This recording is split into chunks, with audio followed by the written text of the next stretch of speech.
तो इस क्लास में हम लोग आज देखने जा रहे हैं कि how we create SQL server database and how we create tables inside the database and how we insert the data into table, get the data from table and update and delete the data from table.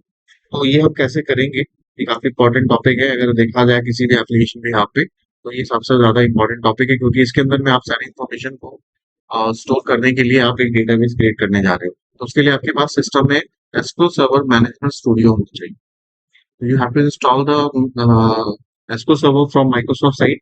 आप वहाँ जाओगे, वहाँ लिखोगे SQL Server Management Studio, तो आपको latest बहुत सारे version मिल जाएंगे। जैसे मेरे पास 2019 है, 22 भी है, अवेलेबल है, और वो चाहो तो वो भी कर सकते हो। 18 भी है आपके पास, 17 भी है, 16 भी है।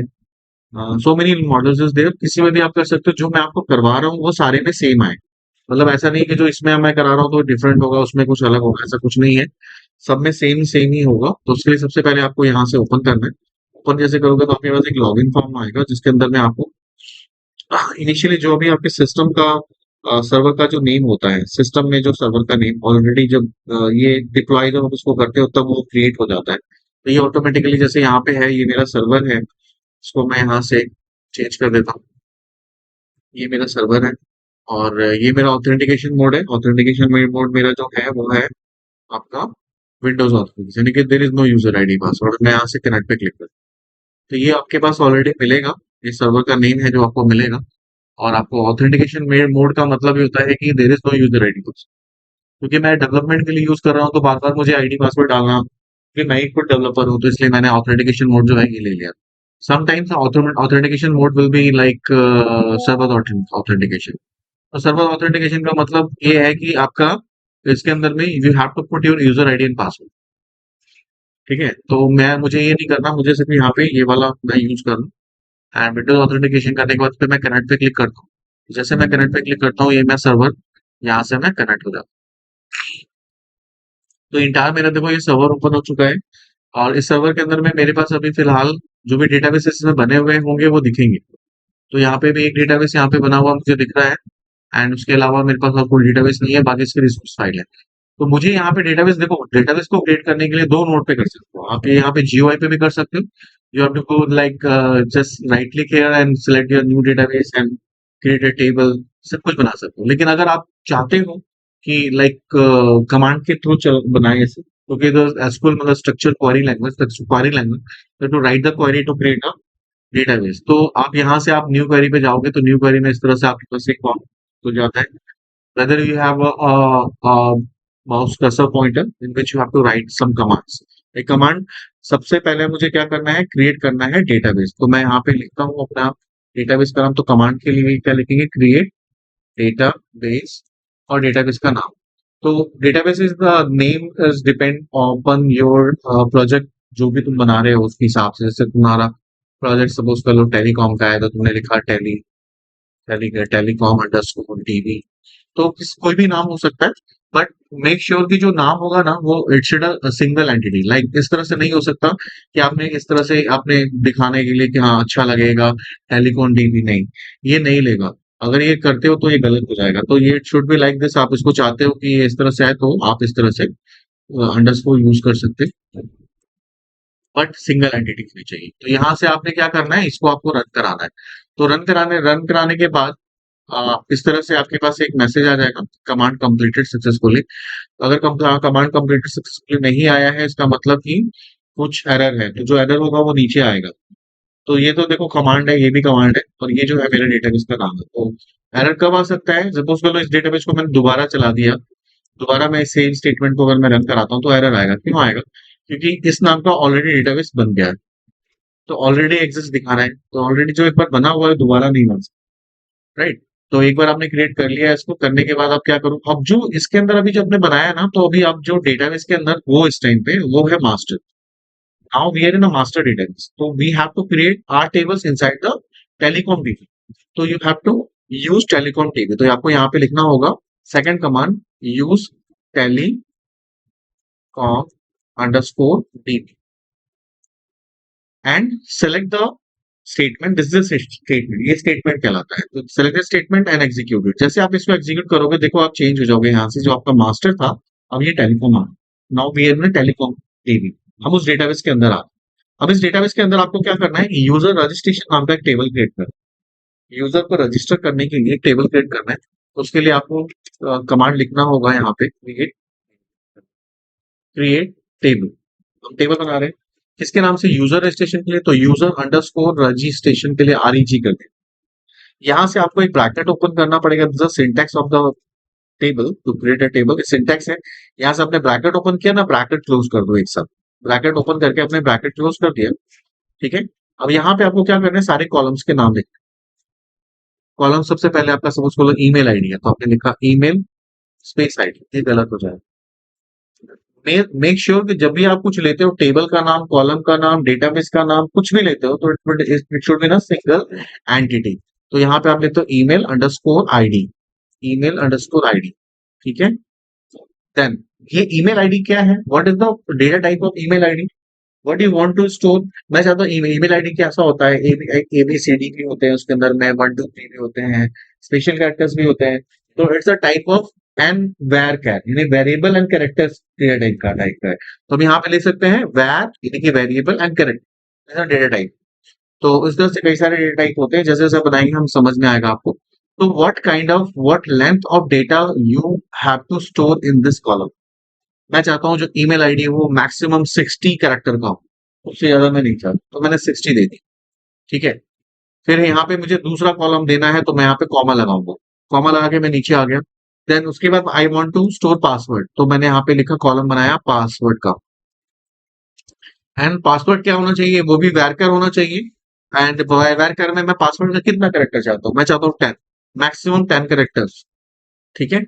उसके बाद और क्या चाहता हूं, मैं नेम चाहता हूँ यूजर का नेम, तो मैंने लिखा यूजर अंडरस्कोर नेम, यूजर के नेम के लिए यूजर नेम।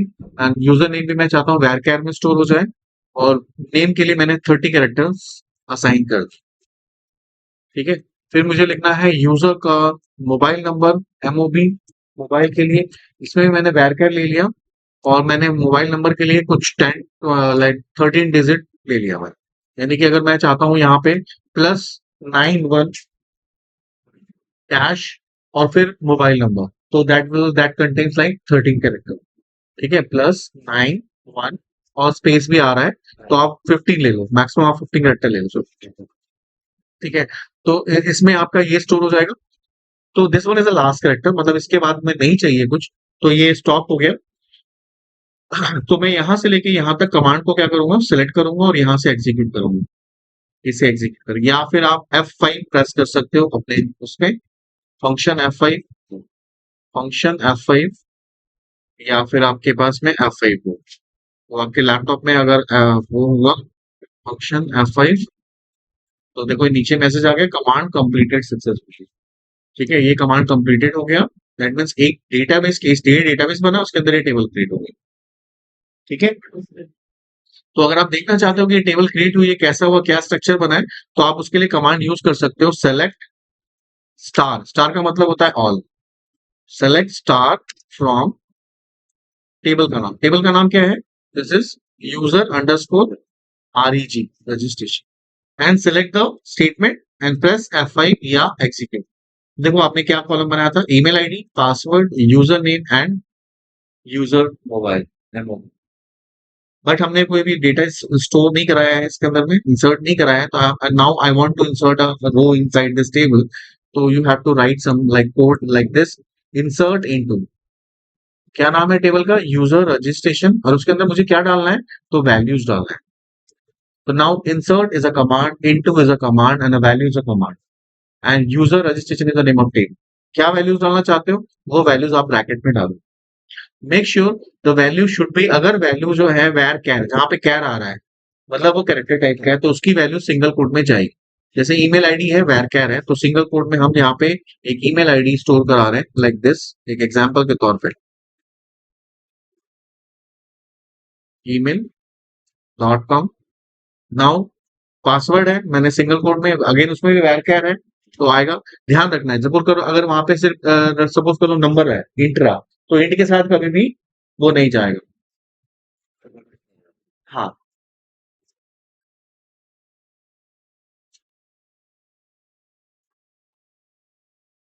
1 2 3 यहाँ पे 1 2 3 इंसर्ट कर देंगे।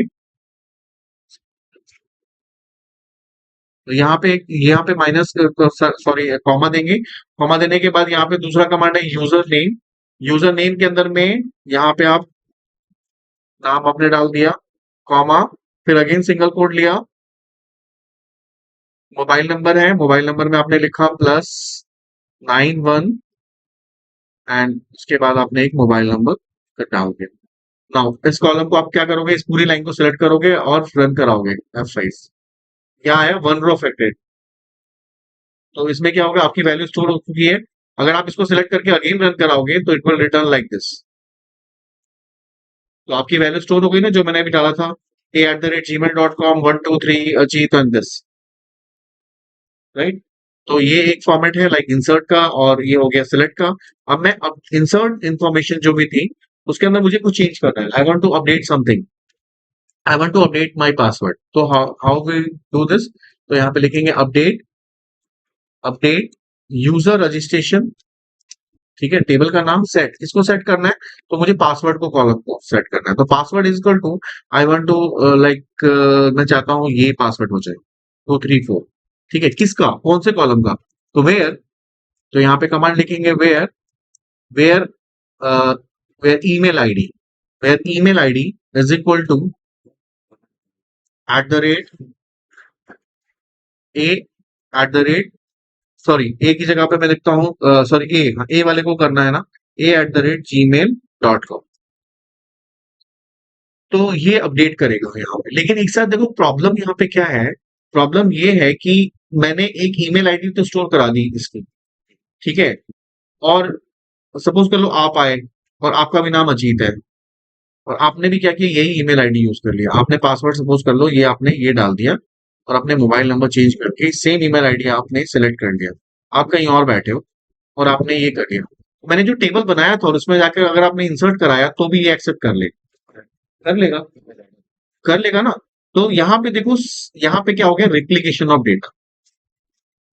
दो यूजर के, दोनों का नाम अजीत था और दोनों की ईमेल आईडी जो है सेम हो गई, और यहाँ पे एक्सेप्ट कर लिया। This replication of data. तो ये नहीं होना चाहिए, ये गलत है ना, ये नहीं होना चाहिए। तो हम क्या करते हैं, इसके लिए हम लोग क्या करते हैं कि किसी कॉलम को हम लोग कांस्टेंट बनाते हैं, कांस्टेंट बनाते हैं। कांस्टेंट बनाने के लिए हम इसके यहाँ पे प्राइमरी की यूज करेंगे। तो जब हम टेबल बनाया था हमने, तो टेबल के साथ साथ हम उसको प्राइमरी की अगर यूज कर लेंगे तो वो कांस्टेंट क्रिएट हो जाता है, जिसमें आप अब डुप्लीकेट वैल्यूज नहीं डाल सकते, ठीक है। तो हाउ वी डू दिस? तो जब आप इसको बना रहे थे तो ये आपने जो बनाया है अभी फिलहाल, ये आप बनाया फर्स्ट नॉर्मल फॉर्म। अब इसको आपको सेकंड नॉर्मल फॉर्म में कन्वर्ट करना है। तो अभी फिलहाल मैं क्या करता हूँ, उसको मैं ड्रॉप कर देता हूँ। ड्रॉप टेबल, ड्रॉप का मतलब होता है टेबल को डिस्ट्रॉय कर देना, including the data and the structure दोनों के साथ। तो मैंने यहाँ पे डिलीट कर दिया, ड्रॉप कर दिया, टेबल ड्रॉप हो चुका है। अब टेबल ड्रॉप का मतलब कि टेबल पूरा खत्म हो चुका है। अब अगर मैं यहाँ पे इस कमांड को चलाऊंगा तो वो कहेगा नहीं है, इस नाम का कोई वैलिड डेटा नहीं है, ड्रॉप हो चुका। Once again I want to create this table, तो मुझे क्या करना होगा, इस कॉलम के बाद मुझे लिखना होगा प्राइमरी की। और उसके बाद अगर मैं अब इसको रन करा देता हूं तो देखो अब ये टेबल क्रिएट हो गया with the constant value of the primary की ऑफ दिस कॉलम। अब ये एक डेटा दोबारा स्टोर नहीं हो सकता। अब जैसे मैंने एक स्टोर करा दिया, हो गया। अब मैं यहाँ पे सपोज कर लो मैं पासवर्ड चेंज करके अगर मैं सेम दूसरा डेटा अगर मैं अजीत का लेता हूँ, सेम यूजर का ले रहा हूँ, एक दूसरा यूजर है कहीं और बैठा हुआ बट सेम नेम है, और इस तरह से इस हिसाब से अगर वो इंसर्ट करता है तो वो वहां पे नहीं लेगा। तो लिखा वायलेशन ऑफ प्राइमरी की। क्यों? You cannot insert a duplicate in a object of primary key, because the this value can not be duplicate. इससे क्या हमारी कॉन्स्टेंस, जो हमारे यूनिकनेस है ना वो बना रहेगा डेटाबेस के अंदर, ठीक है। तो एक तो ये हो गया। उसके बाद हमने आपको अपडेट का बताया। तो अपडेट तभी भी हो सकता है, तभी होगा जब आपके पास में टेबल जो है आपका नॉर्मलाइज होगा, यानी कि उसके अंदर प्राइमरी की है। सपोज कर लो आपने अपडेट करना है और अपडेट करने में आपने प्राइमरी की लगाया नहीं है, तो हो सकता है a@gmail कई सारे हो, सबका अपडेट हो जाएगा, है ना। तो ये प्रॉब्लम हो सकती है, इसीलिए यहाँ पे हम लोग यूज करते हैं। उसके बाद हम लोग यहाँ पे डिलीट के लिए करते हैं। तो डिलीट अगर आपको करना है तो किसी भी रो को आप डिलीट कर सकते हो। जैसे मेरे पास अभी तो फिलहाल दो एक ही दो रो है ना, एक रो है। अब मैं चलो बी के नाम से एक और रो में इंसर्ट करा रहा हूँ, तो ये इंसर्ट ले लेगा। क्यों ले लेगा? बिकॉज कि ये जो कॉलम था वो अलग है। अब देखो मेरे पास यहाँ पे दो कॉलम हो गए, ए और बी के नाम से। ठीक है। अब इसमें से सपोज कर लो मुझे एक बी वाले रिकॉर्ड को डिलीट करना है, तो मैं कैसे करूंगा? तो यहाँ पे हमें लिखना होगा delete user registration, user registration. ठीक है। वेयर वेयर ईमेल जो प्राइमरी की है, email underscore ID is equal to क्या, जिसको मुझे डिलीट करना है सिंगल कोट में मुझे डालना होगा, जैसे b@gmail.com, जिसके भी हाथ पे मुझे डिलीट करना है। तो वे क्या करेगा, उस टेबल में से उस पर्टिकुलर रो को डिलीट कर देगा। वन रो अफेक्टेड आ गया। अब देखो मेरे पास दो रिकॉर्ड थे, अब मेरे पास एक रिकॉर्ड है, right? So this is a way to create table, and inside the table we just insert the data with the help of the statement. We can delete the data from this statement. We can update the data and we can select the data. ये चार है। इसको हम लोग CRUD operation कहते हैं। यानी कि CRUD मतलब क्या होता है? क्रिएट, इंसर्ट करना, रीड मतलब डिलीट करना, यानी सिलेक्ट मतलब रीड करना, अपडेट एंड डिलीट। तो ये मैकेनिज्म हम जितने भी हम लोग आगे प्रोग्राम्स बनाएंगे, ये चार कोडिंग के थ्रू, ये चार ही स्टेटमेंट ऐसे हैं जो कि हम लोग कोडिंग के साथ इंसर्ट अपडेट डिलीट जब हम करेंगे, यानी कि जब आप गूगल पे जाते हो and you can just find something, तो वहां पे सिलेक्ट की कोडिंग आती है, select star from table name, select star from this category, select star from this, जो आप सर्च कर रहे हो। तो वेन एवर यू जब लाइक आप जीमेल में जाते हो, लॉग इन करते हो, तो वहाँ सिलेक्ट की कोडिंग है। आप जीमेल में जाके रजिस्टर करते हो, वहाँ इंसर्ट की कोडिंग है। जीमेल के अंदर जाके आप पासवर्ड अपडेट करते हो, अपडेट की कोडिंग है। आप किसी ईमेल को डिलीट करते हो, डिलीट की कोडिंग है। राइट? तो ये चार जो कोडिंग है, इस पे पूरा जो भी हमारा सिनेरियो है एप्लीकेशन का, वो चार एक चार कोडिंग पे चलता है। अब इसी पे ही आपको लॉजिक्स लगाने हैं, करने हैं काम। तो एक बार आप इसको पहले आप देखोगे, मैनुअली बनाओ, थोड़ा प्रैक्टिस करो, देन वो ऑन द सेकंड फेज हम आएंगे इसमें।